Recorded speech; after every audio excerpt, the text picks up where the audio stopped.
What's going on, family? Black Feniks checking in with you this morning. Just wanted to talk to you about something that was on my mind, and just a specific topic, actually. A black man with three strikes on his back. And I want to talk to those who have three strikes on their backs, because things are going to be harder for us, because I have three strikes on my back. Now, all black men don't have three strikes. And when I say three strikes, that's meaning a strike on your back from, participating in gang activities and, getting that rep, getting that um, persona put on you, and getting a felon. That's another strike. Just being a part of the system. Once you get in the system, juvenile, whatever, then going to prison. That's your third strike.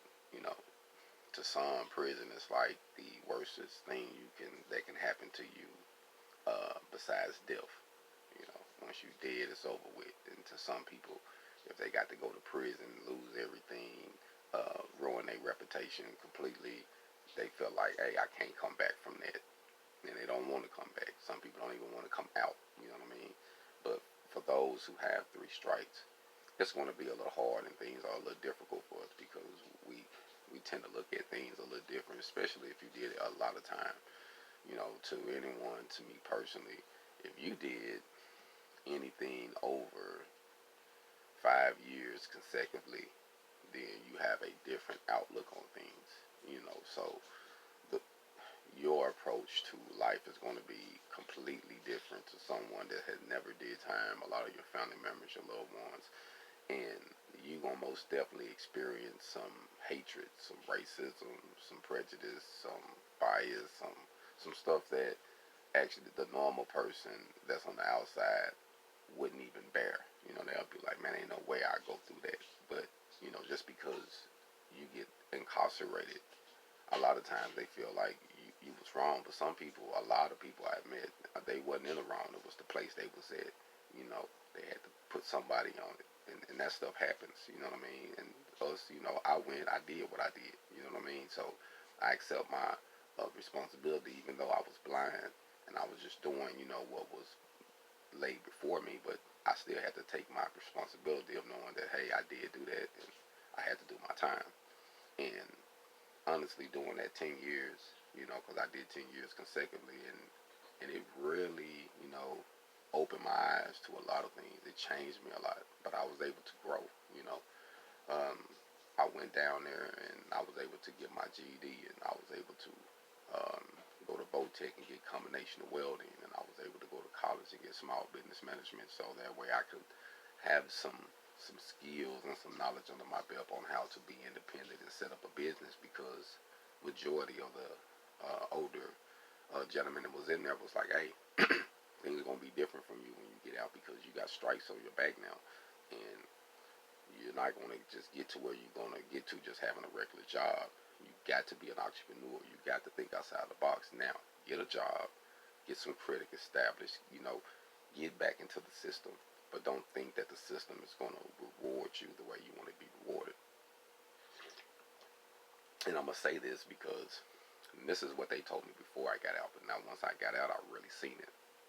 That, man, I can't tell you how many, even up to now, me trying to rent property, I have had a background check, or you can't have this. You know what I'm saying? So a lot of things is going to be held against you regardless. So certain things, having a strike on your back, you're just not going to be able to do. You know what I mean? Certain jobs I had to turn down on certain government facilities, that because I had a felon. Certain money I couldn't get because I had a felon. You know what I mean? And certain opportunities, it's just what it is. You know what I mean? So it was better, most definitely, to learn how to be an entrepreneur, because that really what helped me get, set free, because um, it can give me more of an opportunity. But most definitely, I'm about to say this: you got to hustle, and it's going to cause you to hustle even harder, because you're going to have to learn money. And most of us black men that come from property, we don't really know money. A lot of us know how to get it, but we don't know how to keep it. And that's gonna be the key right there. Learn how to keep money, how to invest money, how to flip money. Once you learn how to do that, now that's gonna take you to another level, because like I say, you got three strikes on your back, and the system ain't gonna treat you right.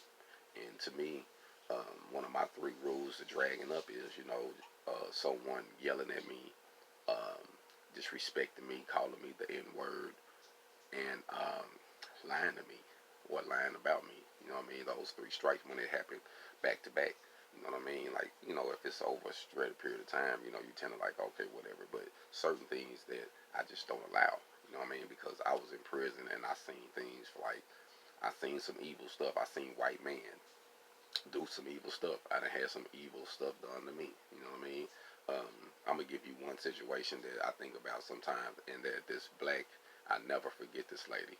I don't know her name, but she was a new black captain, man. I never forget it because there's nobody like her because she was a black captain, and she was an older lady, and she didn't want to just, everybody got to do their time, but she ain't finna just disrespect you just because you got to do time.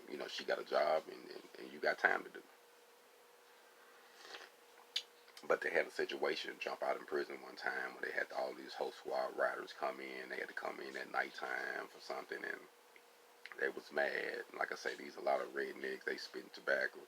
Man, when I tell you these dudes messed us up, man, bro.